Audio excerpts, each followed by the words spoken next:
G'day YouTube, warbles on a lot here, looking at the bulrushes in Farrakabad Creek.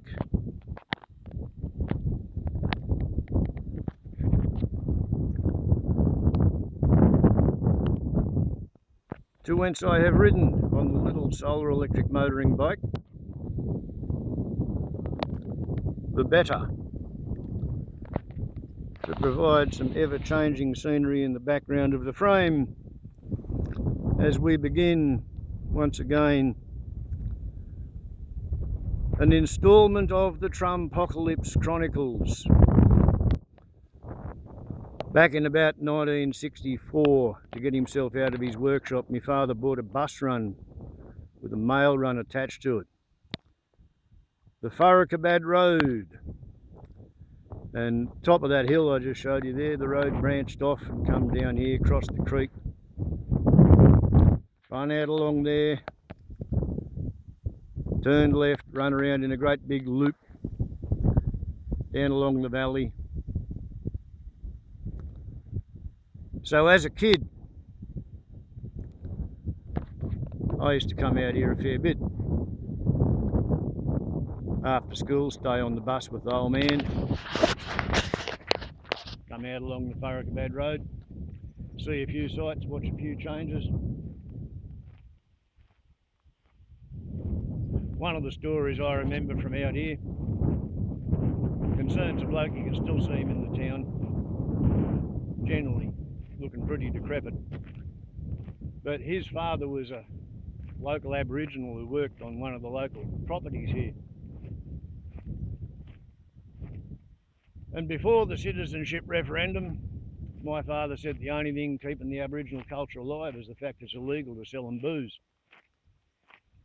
And my father was on the losing side of that referendum. And then he come out here on the first Monday after the referendum. And what he found was that up there used to be an old tumble down, very old house. Aboriginal bloke who'd been living on his traditional land, working for the cocky who'd taken over the land when the sheep came, working for flour and tea and sugar and salt, calico, blankets.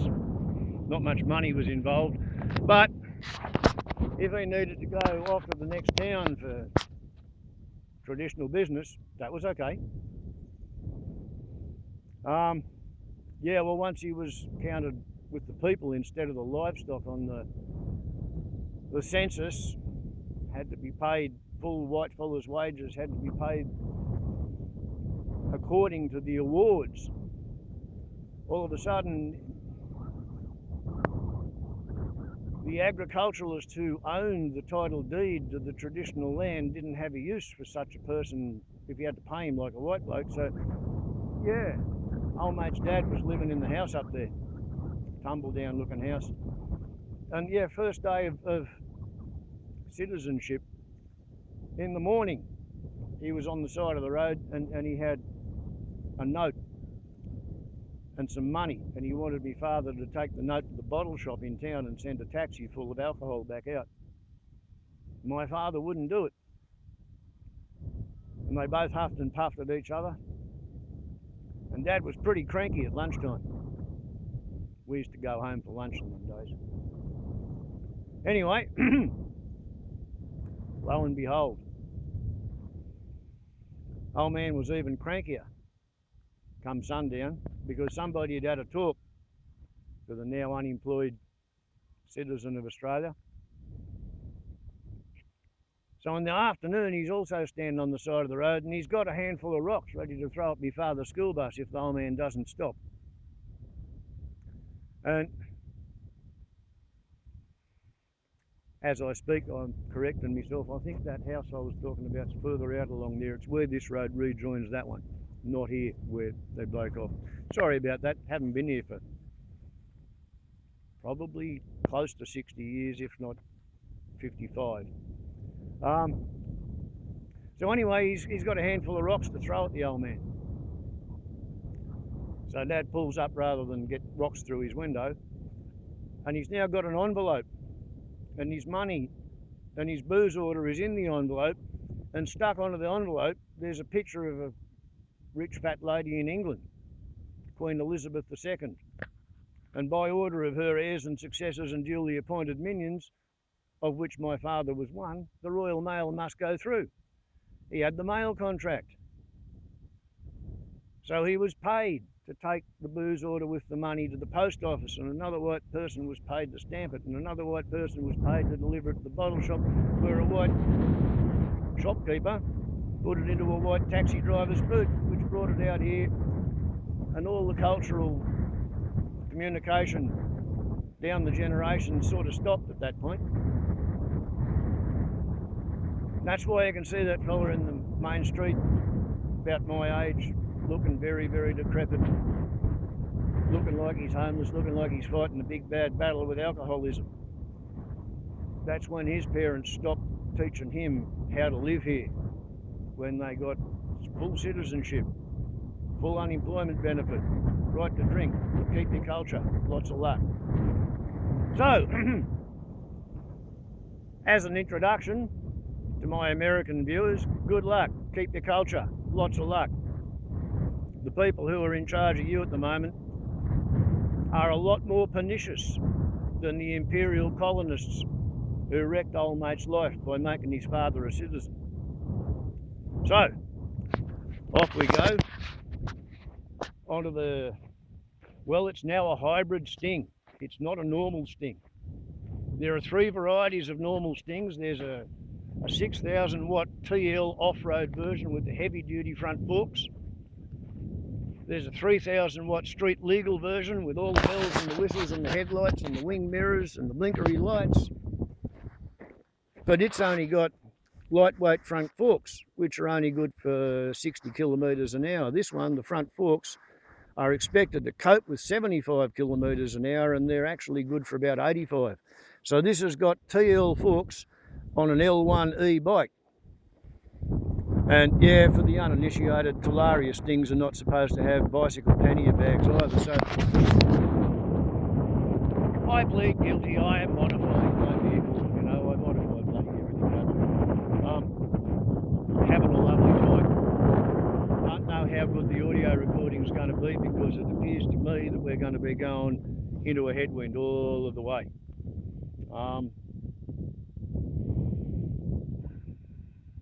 I think we're sitting on about 69% or 70% of a battery, so we're certainly going to get home, and maybe we can make some sort of sense out of what's been going on in the autarky of Madagascar. A very problematic sort of a space in time and geography where a nation used to be just a short while ago. Okay, rolling, rolling, rolling. Real time.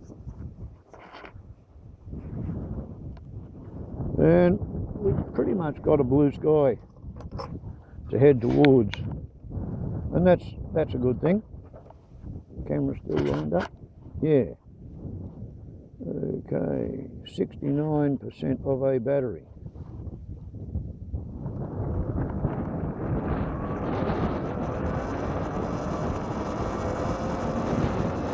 Righto, so this morning for breakfast over me porridge, I watched POTUS 45-47 and his Vice President Vance ambush Zelensky in the White House, in the Oval Office.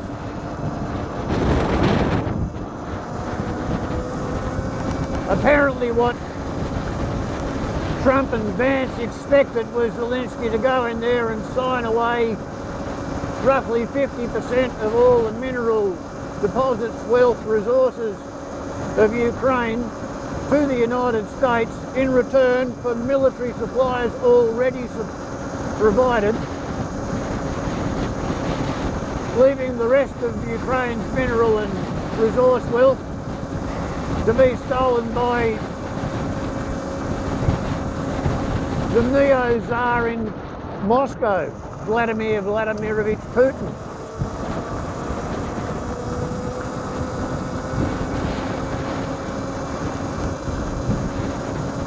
Not surprisingly, Zelensky said no go to buggery, or words to that effect. which didn't particularly please the American bandits and thugs. They yelled at each other, they talked over the top of each other.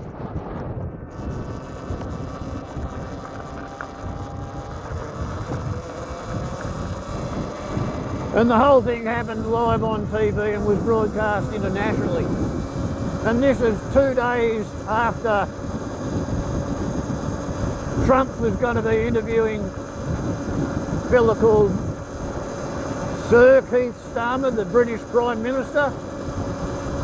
As they're getting ready for the conference, a reporter says to Trumpy, "Excuse me, Mr. Prissy Dunce, but will you be discussing the AUKUS agreement?" And Trump scratches his head and turns it to one side, looks supremely fucking puzzled, and he says, "AUKUS? What's that?" It's the agreement by which Australia paid $800 million Australian currency, $500 million American currency, approximately 3 months ago, might be 2 months ago, to secure America's ongoing corruption in the pretense that somehow, although they can't build any more than one nuclear-powered and armed submarine for their own navy per year, and they need to be able to build 3 per year in order to keep their fleet maintained, they're going to magically find the ability to provide 6 of the bloody things for Australia. I think Britain's going to cough up another 2 or 3. And they're going to be nuclear powered but conventionally armed, with American and British engineering crews telling Australian crews what to do. All to keep us safe from the Chinamen sometime in 30 years' time. They're down the track. Take a long time to build 6 or 9 nuclear subs for Australia. But you would necessarily expect Australia to have a reasonable confidence that the US President of the day actually knows what the AUKUS Treaty is about. And clearly he does not. And between demonstrating his willful ignorance of the AUKUS Treaty and its provisions and what it's supposed to be good for and why anybody would want to do the bloody thing,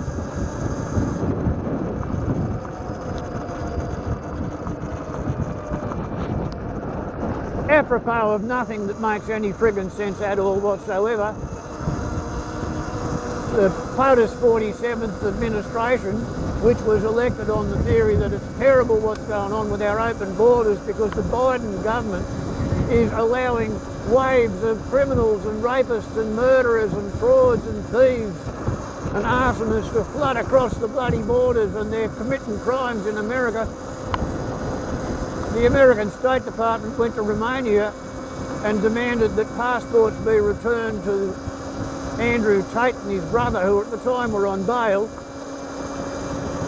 for child sexual assault, child sexual abuse, sex trafficking, prostitution, money laundering, fraud, pretty much everything under Section Tiddly-Pompoo shit of the Defence of the Realm Act. Not only did they force the Romanians to return their passports to them, give them their freedom to exit the country, then they put them on a private jet and flew them to Florida, where presumably they're going to join Enrico Tarriers and come up with all sorts of new recruits for the stormtroopers who are going to enforce Trumponian, quote, law, unquote, on the streets of America. When I suggested that Donald Trump was a wholly owned asset of the Kremlin and that Vladimir Vladimirovich Putin gets to dictate US foreign policy, there's a bunch of people who reckon I was wrong. A bunch of people thought I had lunatic delusions of adequacy to make such a statement, but this is what I said was going to happen, and this is what has happened. It's not that I'm particularly bright, But I'm paying attention. Most people are not. I suspect all of that stuff about Greenland and Canada and Panama was purely preparation. Get everybody's minds in the groove for something really conclusively stupid to come out of the pipeline from Donald Trump's office. Well, yeah, this is it. I heard Europeans, reporters talking to NATO generals and admirals and air chief marshals this morning, and what they had to say was that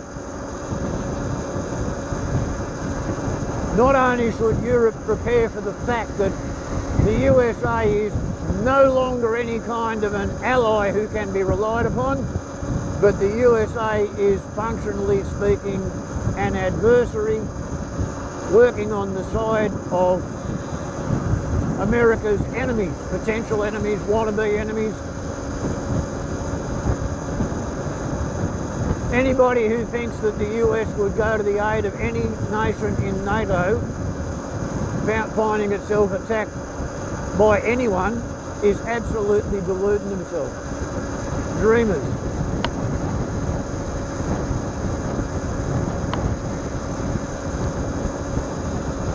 I've also got to correct myself on the issue of Elon Musk being an accelerationist. I don't think he is.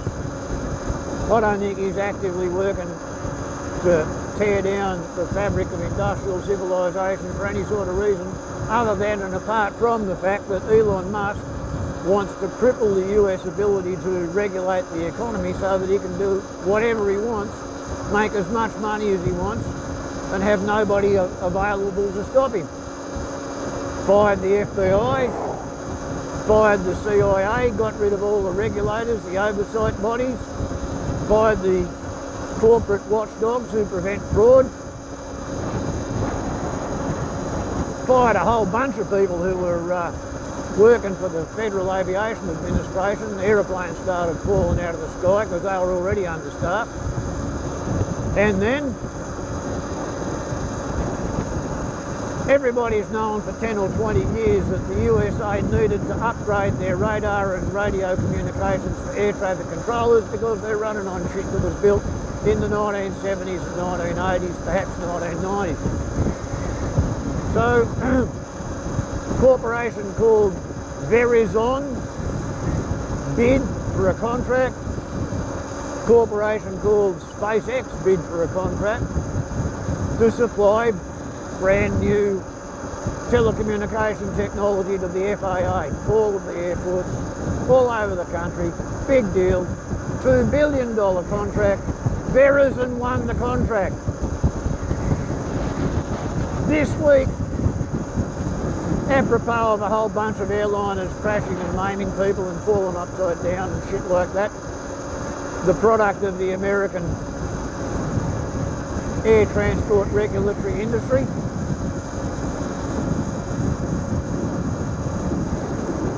it is announced that the Verizon contract to $2 billion worth of work's being cancelled because Elon Musk has delivered one truckload of Starlink sets to go to the most at-risk airports immediately free of charge, and therefore, after that little lost leader, Elon Musk gets the entire contract, which he's just stolen in broad daylight out from under Verizon. And of course, nobody cares. Congress doesn't give a rat's ass. Why would a rat's ass be worth anything? Because that's how you prove that you had caught and killed a rat. You took its tail and got paid for it. So a rat's ass was worth having. Once upon a time. I don't know whether this video will be worth having. The amount of wind noise I'm getting in the helmet. But yeah.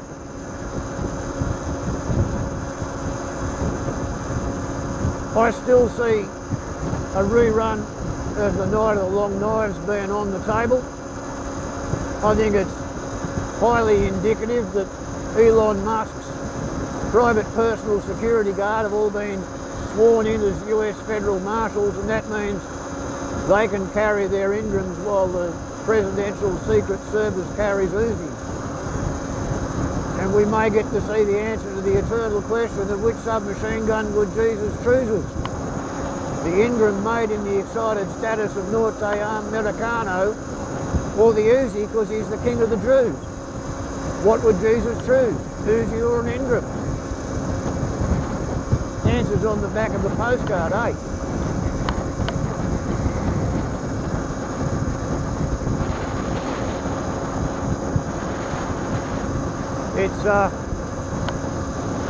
It's truly significantly difficult for me to figure out why the Americans have wanted to do all this crap themselves.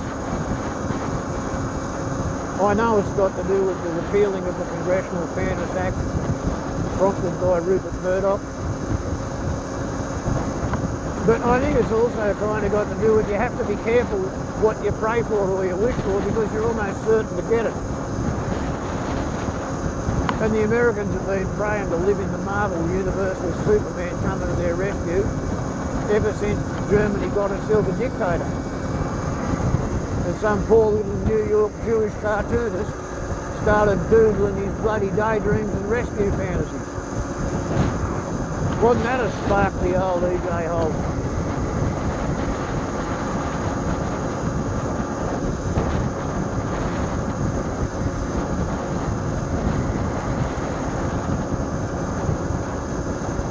But anyway, the American boomers, the people who were born from 1946 to 56, they have decisively failed to transmit and communicate the essence of the American dream to their own offspring.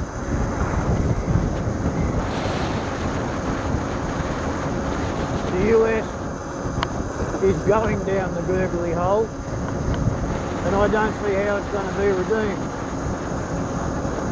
Cause he's a stupid, callous, fragile, racist, sexist, Nazi POTUS. Stupid, callous, fragile, racist, sexist, Nazi POTUS. Even though the sound of it is totally atrocious. Stupid, callous, fragile, racist, sexist, Nazi POTUS.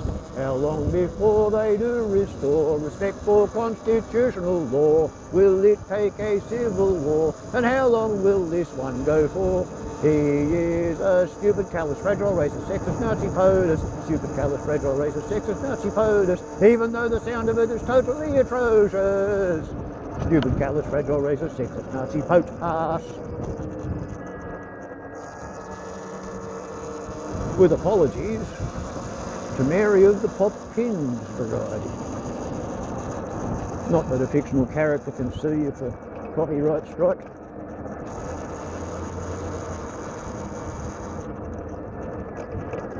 I think I'll come back to the shady side of that tree. I have a very small modicum of shopping to do, you see.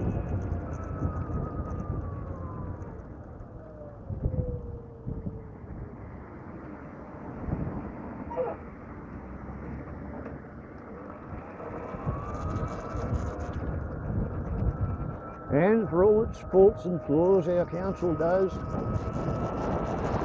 kindly maintain places for people like me to park their motoring cycles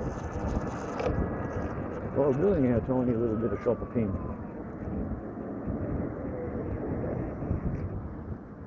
It even has a motorcycle spray painted on the spot. Okay, so I've still got 53% of a battery left, and I've done about 28 kilometres, and I've got 15 kilometres to go, so that's all going to work out well, is it not? That was 15 minutes, 42, average, max 48, and it was a 10 kilometre trip, that little one.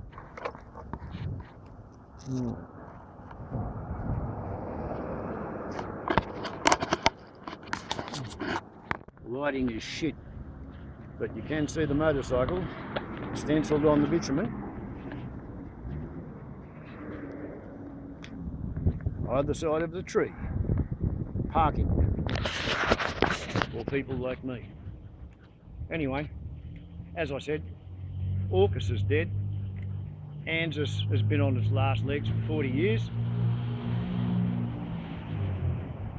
I think Australia should formally pull out of both. I think New Zealand should pull out of ANZUS, and we should just go with Emutopia and the Kiwilandias, and we'll sort of try to look after our little corner, and we will trade with China, who incidentally has just steamed a naval flag flying exercise down the Tasman Sea, conducting live firing trials as they went 300 clicks off the coast of Sydney, without telling anybody until they just made a general all points bulletin on the radio before they started shooting at targets, which caused a whole bunch of civil airliners to have to divert. And that was the first time the Australian military realised that there was a Chinese flag flying exercise in the moat between us and Kiwilandia. There you go. The times they are a-changing, but the days when anybody could expect Australia to turn up and help America fight China on behalf of Taiwan, Formosa, I think those days are done. I suspect that the reason the Chinese copy of a Starship looks so much like a Starship and flies so much better than a Starship is that Elon might have already sold out. So between the Chinamen, Elon and the Russians, yeah, America's fucked and Europe's going to have a really hard time. What happens to us here in Oz? I don't know. I suspect that we should probably keep selling iron ore and coal to the Chinese and see how long they want to keep selling us motorbikes from Hong Kong. Warbles on a lot to YouTube. Here ends instalment number 10 in the Trumpocalypse Chronicles. And by the way, if you feel like it, pretty please share these around. I can't do anything to promote it. My channel's uploaded, never get recommended because I've never been monetized. And it's really, really difficult to say anything like, follow me back to my channel and have a look at the Trumpocalypse Chronicles in the comments threads, because when I do that I'm told, yes, you have uploaded a comment, and when I press edit and I change it and I add a full stop, it says, yeah, your correction's been added. And then when I hit edit and I go to put another full stop in, it says comment failed to post. So not only are we being kettled and muzzled and censored, but they're blindfolding us from the notification that we are being censored. They're not even telling us that they're not passing on our communications between channels. But then, YouTube is an American company, and American corporate businessmen appear to be on their bended knee, sucking on the MAGA Muskistan bell end. Such is life. My American subscribers, keep your heads down. It's going to get worse before it gets anything like being better. Ciao.